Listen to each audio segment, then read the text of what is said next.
On February 3rd, 2026, Floyd Mayweather filed a lawsuit in California against Showtime Networks and Stephen Espinoza, claiming they helped his former advisor, Al Haymon, misappropriate a huge chunk of his fight earnings to the tune of $340 million. And he had been giving him 50,000 and 50,000 and 50,000.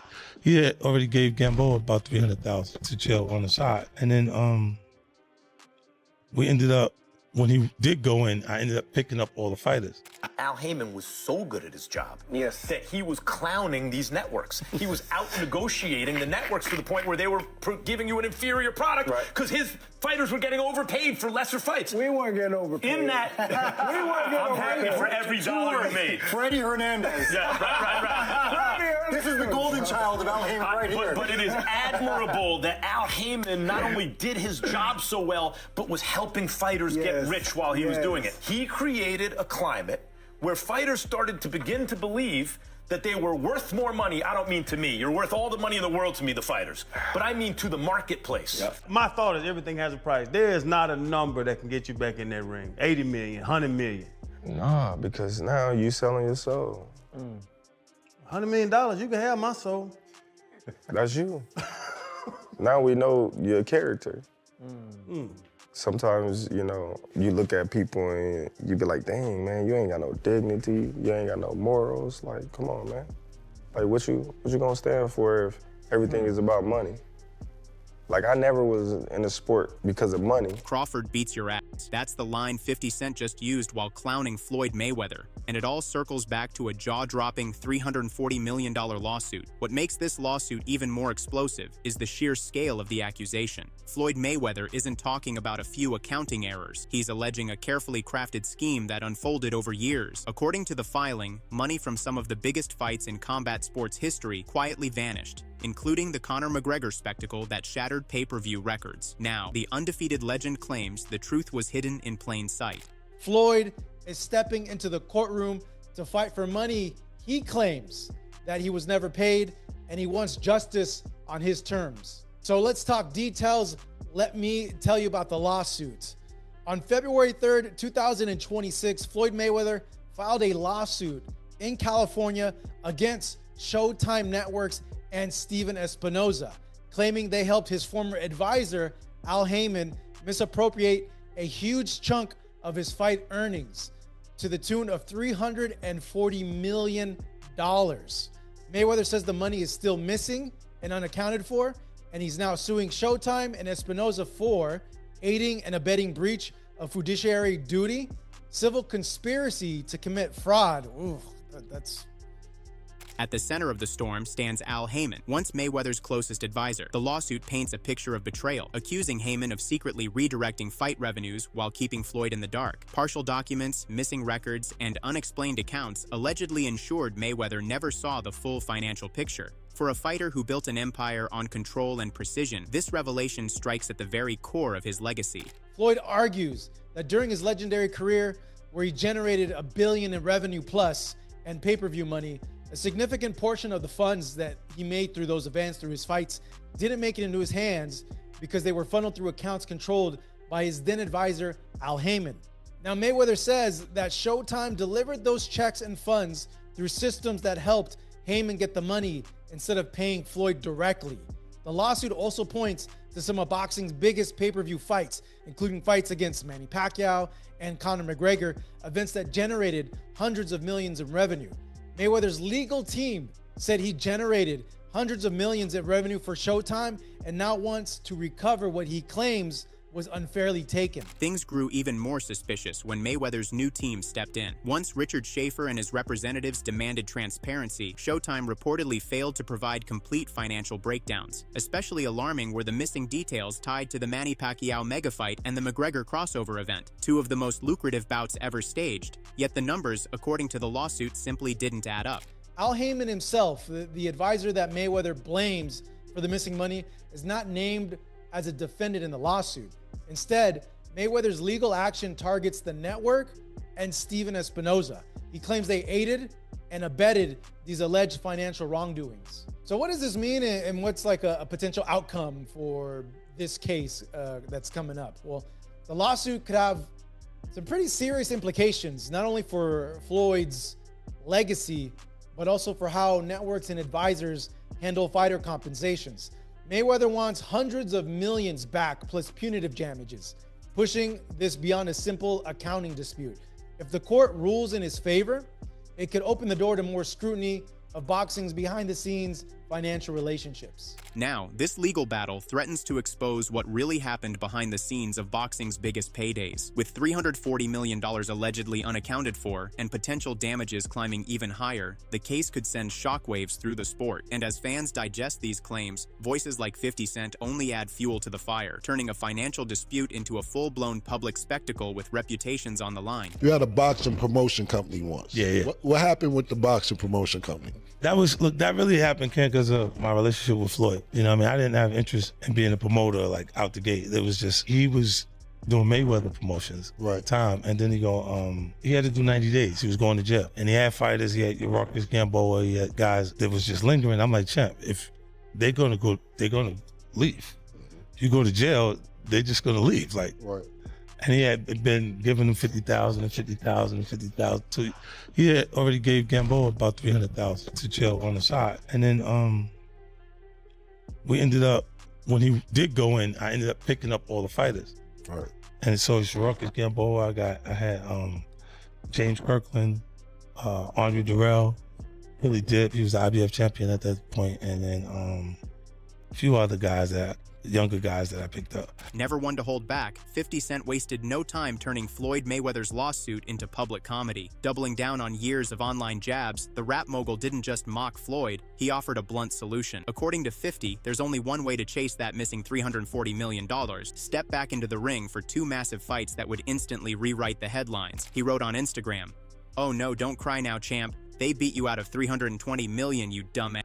I told you, let me read the contracts. Now lace up. You gotta look good fighting, Mike.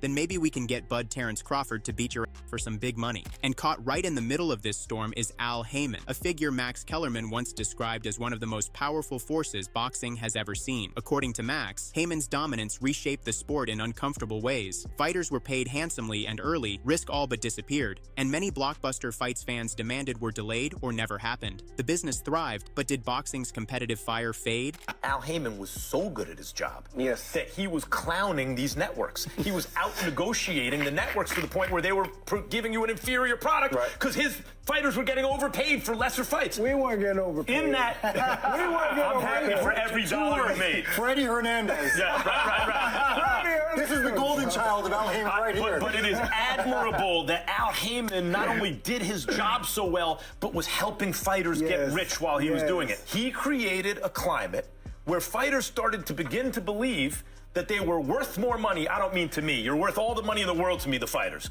But I mean to the marketplace than they actually were. And so now it became difficult to make fights. I mean, you really want us to change our mindset, right? The fact that we were putting our health in jeopardy every time we stepped in that ring. So we had to make sure to get every penny that we could. Yeah. Andre Berto then stepped in, highlighting just how unfair and complicated the situation was, especially on the business side of boxing. He argued that Al Haymon's strategy wasn't actually failing the fighters, it was protecting them. Max Kellerman, however, held his ground, admitting the plan worked brilliantly from Haymon's perspective, while still acknowledging real issues fighters faced. And just as cracks widened, Turki Alalshik entered the picture, offering fighters a new structure, bigger stages, and clearer pay. Every time we stepped in there, I mean, that's the mindset that he put in our minds on a regular basis. And good for him. But when he does his job that well, then Andre Berto doesn't have to take the best fights to make the money, and now me as the consumer doesn't get to see the best Andre Berto fights. My point is, fighters started thinking that the market was different than it really was, because Al was juicing the market. In that climate, big fights stopped getting made, because fighters are thinking, I'm making all this money for not taking a risk. You want me to fight that killer, or their managers want me to fight that killer for not much more money? Into that terrible situation for the consumer stepped Turki Al-Sheikh, who said, oh, okay, wait, what are your petty differences? It's over $1 million or $2 million?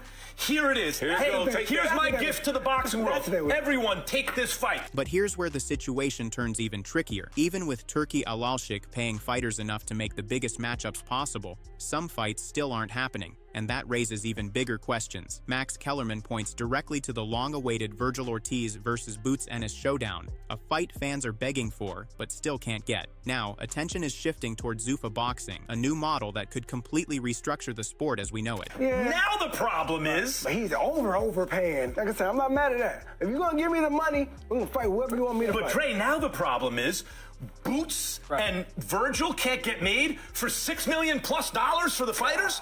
Do you think the average person on the street in this country knows who Boots and Virgil are? Meanwhile, 50 Cent's recent remarks open the door to an even bigger question. Is a fight between Terrence Crawford and Floyd Mayweather quietly being lined up? He hinted that moves may already be happening behind the scenes, pulling fans into a new era where controversy dominates the surface while real intentions stay hidden underneath. Beneath the trolling and public jabs lies a long brewing conversation about how Crawford and Mayweather's paths could collide, and whether 50's latest shots are signals that a plan is already in motion. We've had a lot of comparisons between Terrence Crawford and Floyd Mayweather.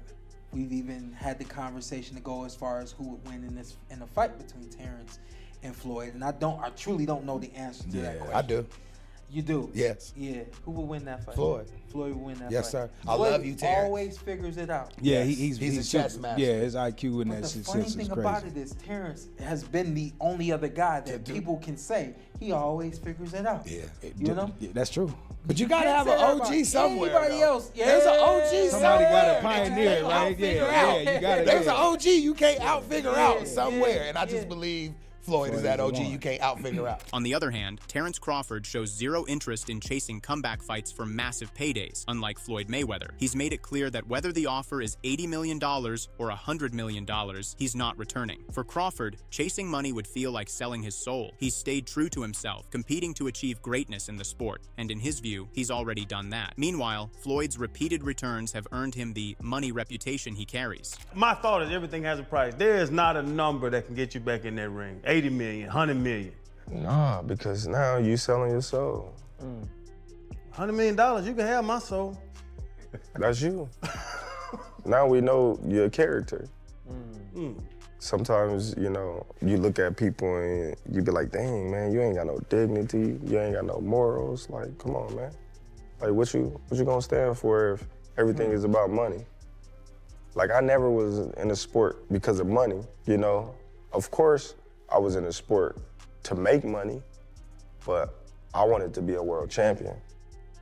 You know, I wanted to do something that I set my sights out to do as a little boy. Money wasn't the motivation. Me being a world champion was the motivation. Explaining his intentions, Crawford made it very clear he's already accomplished the goal he dreamed of as a little boy, to become a world champion. Nothing else matters to him. In his view, chasing money at this stage would mean selling his soul and losing his dignity. Crawford refuses to fall into that trap, staying committed to his principles and the legacy he's built through hard work and true achievement in the sport. Me accomplishing all the things that I've accomplished along the way on my journey, you know, it was extra credit. It was extra credit because it's coming from the hood. It was like, man, I just want to be a world champion because that's just my dream. So when I became a world champion, it was just like, man, all this other stuff is like a cherry on the top. Like, you know what I mean? I did what I set my sights out to do. It was evident that I wasn't gonna let nothing stand in the way of me accomplishing that goal in my life. My mom telling me all the time, you need to get a plan B. You need to go to school. Man, you know me in school don't rock. What I'm going to school for? Y'all lay tight. I'm gonna go to school and I'm gonna get in the fight, I'm gonna get kicked out of college. Meanwhile, Floyd Mayweather's new lawsuit exposes just how broken boxing's system may be. He claims money from his biggest fights, including Manny Pacquiao and Conor McGregor, was funneled into accounts controlled by Al Haymon. Years later, when his new team requested Showtime's records, they were told the documents were lost in a flood. Now, suing Showtime and Stephen Espinoza for fraud, civil conspiracy, and unjust enrichment, Floyd is also seeking punitive damages, with his attorneys confident of victory. Bobby Samini said, "Floyd is one of boxing's biggest pay-per-view draws. He generated hundreds of millions of dollars in revenue for Showtime. Mr. Mayweather now takes this fight to the courtroom to recover what he rightfully earned. Retiring undefeated at 50-0, Mr. Mayweather will go the distance in the courtroom just as he has in the ring." While Showtime has long been the ultimate platform for fighters worldwide, Floyd Mayweather's lawsuit now casts a glaring spotlight on what happens behind the scenes. If Crawford ever commented on it, it could open a floodgate of questions about organizers, managers, and fighter deals. For Floyd's legacy, opinions are mixed. Many fighters, including Keith Thurman, see him more as a businessman than a sportsman, strategically chasing money at every turn rather than focusing solely on the sport. Some of your best fights happen under the Showtime platform. Can you share a little bit of your take on what's going on with Mayweather? He's suing Showtime for $340 million. Nah, we don't care. Money man trying to get more money and had a lot of money and did dumb things with money, and you know, it is what it is, man. Rich people got rich people problems. I ain't mad at them. Doubts about the legitimacy of Floyd Mayweather's claims have only been growing. People are asking whether he's manufacturing another drama out of personal issues. The situation becomes even murkier knowing Floyd isn't suing Al Haymon directly, but rather Showtime, the entity that funneled money to Haymon. How could Floyd not notice this during his entire career? And if he did get the money, where exactly did it go? Questions about timing, awareness, and intent now hang over his claims. I don't know whether or not Al Haymon did any of this or not. This is an accusation made in a civil court by Floyd Mayweather Jr., not even against Al Haymon. We'll see where exactly and why, I don't know, he wouldn't sue Al Haymon.